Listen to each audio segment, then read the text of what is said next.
मणिपुर की हिंसा अभी थमी भी नहीं थी कि एक बार फिर से हरियाणा के नूह की हिंसा ने दिल को दहला दिया है। हालात इतने बेकाबू हैं कि 24 से लेकर 48 घंटे के अंदर अंदर 6 लोगों की मौत की खबर सामने आई है, तो वहीं कई लोग जो हैं वो घायल हैं। गाड़ियां फूंक दी गई है, सरकारी प्रॉपर्टी से लेकर प्राइवेट प्रॉपर्टी को नुकसान पहुंचाया गया है, आगजनी की गई है और ये सामने निकल कर आया है कि दो समुदाय के बीच में जिस तरीके से ये झड़प देखने को मिली है उसने कहीं ना कहीं हिंसा का रूप ले लिया। हालात इतने ज्यादा बेकाबू हैं कि प्रदेश के सीएम खाली ये कहते हैं कि जो भी जिन्होंने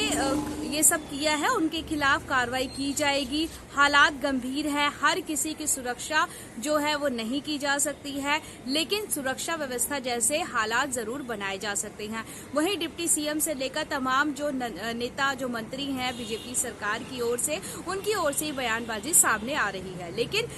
सवाल ये उठता है कि आखिरकार ये हिंसा हुई कैसे, आखिरकार क्यों इंसानियत पर जो गुस्सा है वो इतना ज्यादा हावी होता जा रहा है कि लोग एक दूसरे की जान लेने से भी पीछे नहीं हट रहे हैं। वहीं हरियाणा के सीएम मनोहर लाल की ओर से ये साफ तौर पर कहा गया कि इस पूरी हिंसा के पीछे कहीं ना कहीं एक साजिश है और एक षड्यंत्र रचा गया है। तो सवाल ये उठता है कि आखिरकार ये षड्यंत्र किसने रचा है, साजिश किसने रची है, क्योंकि जब ये पूरी हिंसा देखने को मिलती है तब जो नूह के एसपी होते हैं वो छुट्टी पर होते हैं, किसी और जिले के एसपी पर उसका चार्ज होता है, सुरक्षा व्यवस्था का जिम्मा होता है और वो जब हिंसा हो रही होती है, आगजनी हो रही होती है, गाड़ियों में आग लगाई जा रही होती है, तब वो तकरीबन 35 किलोमीटर दूर बैठे होते हैं। हालांकि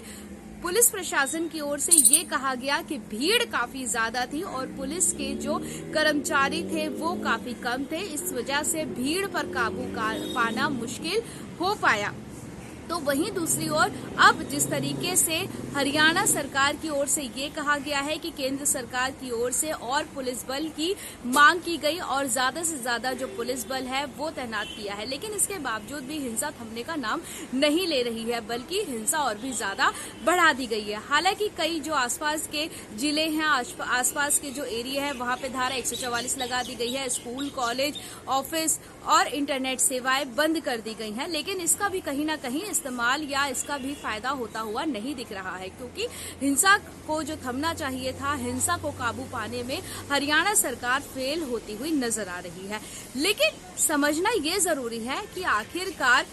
जो इंसान भाईचारे से कभी रहते थे, आपस में प्यार मोहब्बत, एक दूसरे के त्योहार पर एक दूसरे को मुबारकबाद देते हुए नजर आते थे, वो एकदम से एक दूसरे के कट्टर दुश्मन क्यों बन जाते हैं? आखिरकार इनको भड़काने वाला कौन होता है? क्या पूरी दुनिया में इंसानियत से बड़ा भी कोई धर्म हो सकता है? लेकिन यहाँ पर जिस तरीके से इंसानियत की बलि चढ़ाई जाती है, एक दूसरे की प्यार मोहब्बत को आग में जलाया जाता है, वो बताने के लिए काफी है कि कहीं ना कहीं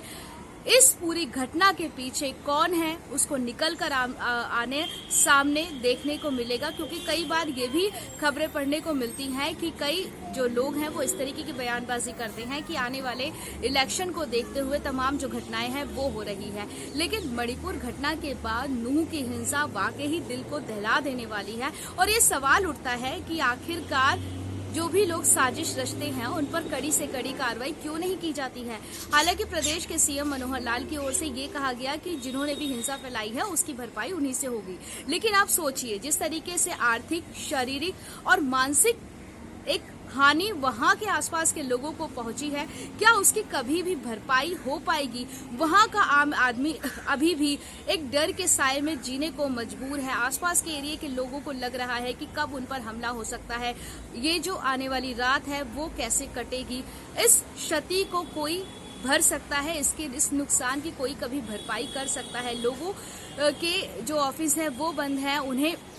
आर्थिक नुकसान हो रहा है, बच्चे स्कूल नहीं जा पा रहे हैं, शिक्षा का नुकसान हो रहा है, क्या इस नुकसान की भरपाई हो सकती है? इसको सोचना समझना बेहद ही जरूरी है। और जिस तरीके से ये पूरा मामला सामने आता है कि किसी धार्मिक यात्रा की वजह से जो पूरा उत्पाद है ये मचा, धार्मिक यात्रा के दौरान थोड़ी सी कहासुनी इतनी ज्यादा भीषण हिंसा में बदल गई कि लोगों को अपनी जान तक दांव पर लगानी पड़ी। अब सवाल ये उठता है कि आम जनता को भी सोचना पड़ेगा कि किसी के भड़कावे में ना आए, क्योंकि जब भी कोई भड़कावे में आता है तो उससे नुकसान अपना ही होता है।